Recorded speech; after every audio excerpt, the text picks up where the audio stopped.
A maioria das pessoas acredita que já entendeu tudo o que a Bíblia revela sobre o mundo espiritual. Anjos com asas suaves, figuras tranquilizadoras, imagens quase infantis que parecem familiares demais para causar qualquer impacto real. Mas e se essa imagem estiver completamente errada? E se os próprios textos bíblicos descrevem criaturas tão estranhas, tão intensas, que a mente humana moderna simplesmente não sabe como processar?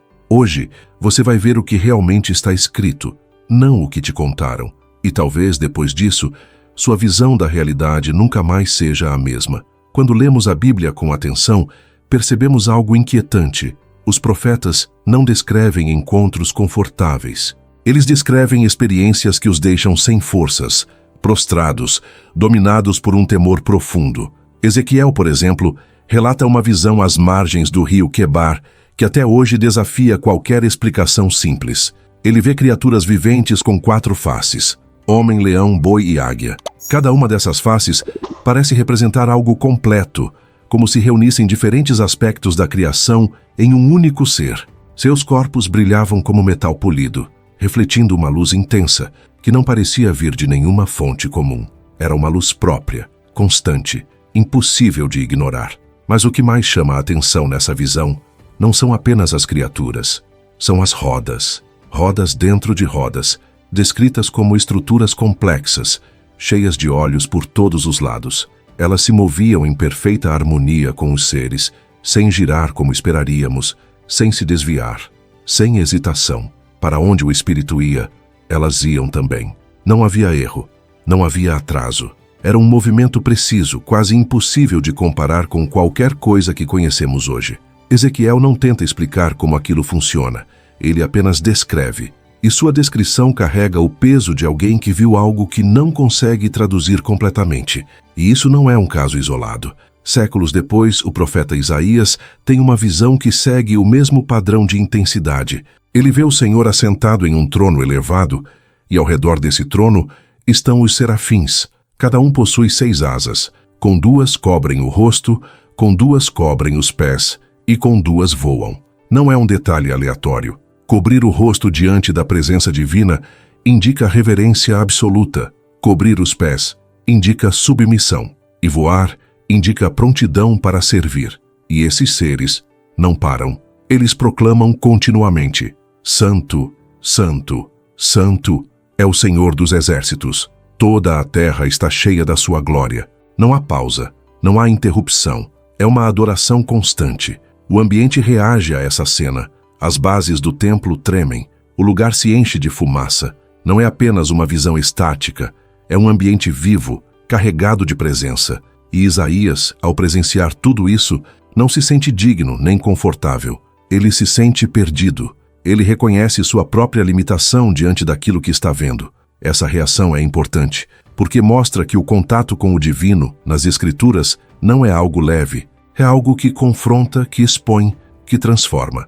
Daniel também descreve um encontro que reforça esse padrão.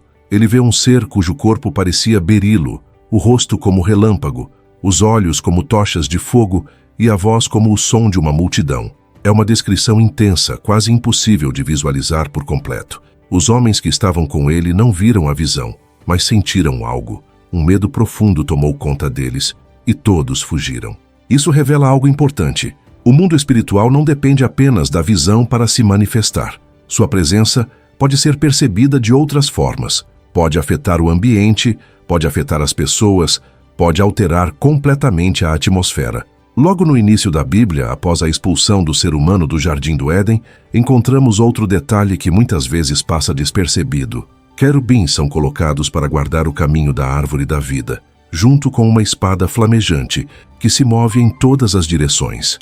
O texto não entra em detalhes técnicos, mas deixa claro que existe uma separação real entre o humano e o divino. E essa separação não é simbólica. Ela é protegida, não por conceitos, mas por seres que cumprem uma função específica. Eles não estão ali por acaso. Eles estão ali porque existe algo que não pode ser acessado livremente. Esse padrão se repete ao longo das Escrituras. Sempre que há uma aproximação entre o céu e a terra, há também uma manifestação que ultrapassa o comum. E isso nos leva a um ponto essencial. O mundo espiritual descrito na Bíblia não é vazio. Ele não é silencioso. Ele é ativo, organizado e, muitas vezes, invisível aos nossos olhos. As Escrituras falam de hostes celestiais, de mensageiros que levam instruções, de seres que executam ordens, de criaturas que adoram sem cessar. Também falam de conflito, de oposição, de resistência. Não se trata de um cenário distante. É uma realidade que se entrelaça com a história humana. Há momentos em que essa interação fica mais evidente. Quando um mensageiro aparece para orientar, quando uma visão revela algo oculto, quando um evento muda completamente o curso de uma história. Mas na maior parte do tempo, essa realidade permanece fora do nosso alcance. Não porque não exista, mas porque não conseguimos percebê-la plenamente. Os autores bíblicos estavam cientes dessa limitação. Por isso, recorrem constantemente a comparações. Parecia com, era como, semelhante a. Essa linguagem não diminui a experiência. Ela revela a dificuldade de descrever algo que não se encaixa na nossa lógica cotidiana. Quando Ezequiel fala de olhos por toda parte, ele não está criando uma imagem aleatória. Ele está tentando transmitir a ideia de percepção total, de vigilância completa, de algo que vê além do que um ser humano comum poderia ver. Se levarmos essas descrições a sério, algo muda profundamente. A Bíblia deixa de ser apenas um conjunto de histórias antigas e passa a ser um registro de encontros com uma realidade maior. Um cenário onde o visível e o invisível coexistem, onde decisões humanas têm consequências que vão além do que conseguimos medir, onde existe uma dimensão ativa que influencia, observa e participa da história. Isso muda a forma como entendemos a própria existência, porque nesse contexto, a vida humana não está isolada. Ela faz parte de algo maior, algo que envolve não apenas pessoas, mas também seres que operam em níveis que não conseguimos alcançar diretamente. Ao longo dos séculos, porém, a imagem dessas criaturas foi sendo suavizada, transformada em algo mais simples, mais confortável, mais fácil de aceitar. Mas os textos não são confortáveis.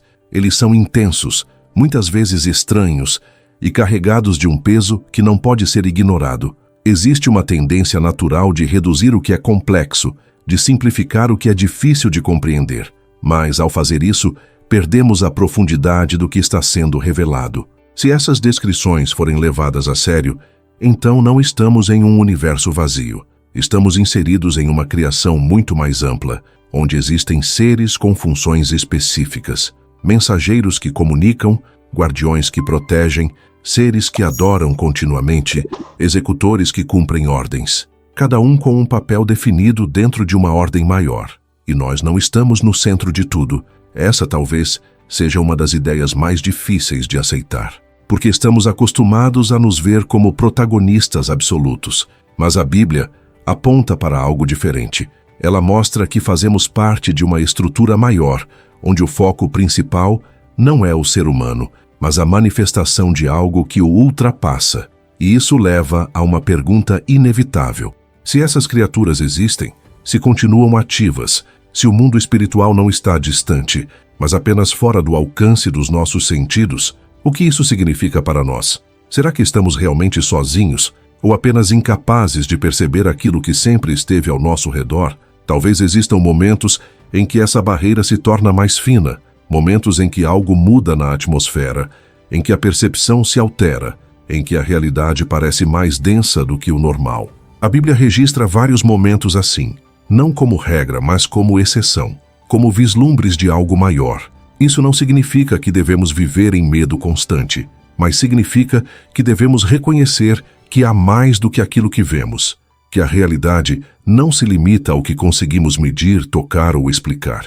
Existe uma dimensão que escapa aos nossos sentidos, mas que ainda assim faz parte da estrutura do mundo. Talvez o maior erro não seja duvidar, mas ignorar. Ignorar o que está escrito, ignorar o nível de detalhe desses relatos, ignorar que a realidade pode ser muito maior do que aquilo que conseguimos enxergar. Porque quando ignoramos, deixamos de considerar algo que pode mudar completamente a forma como entendemos a vida. Se esse conteúdo fez você repensar algo, vale a pena voltar aos textos e ler com outros olhos.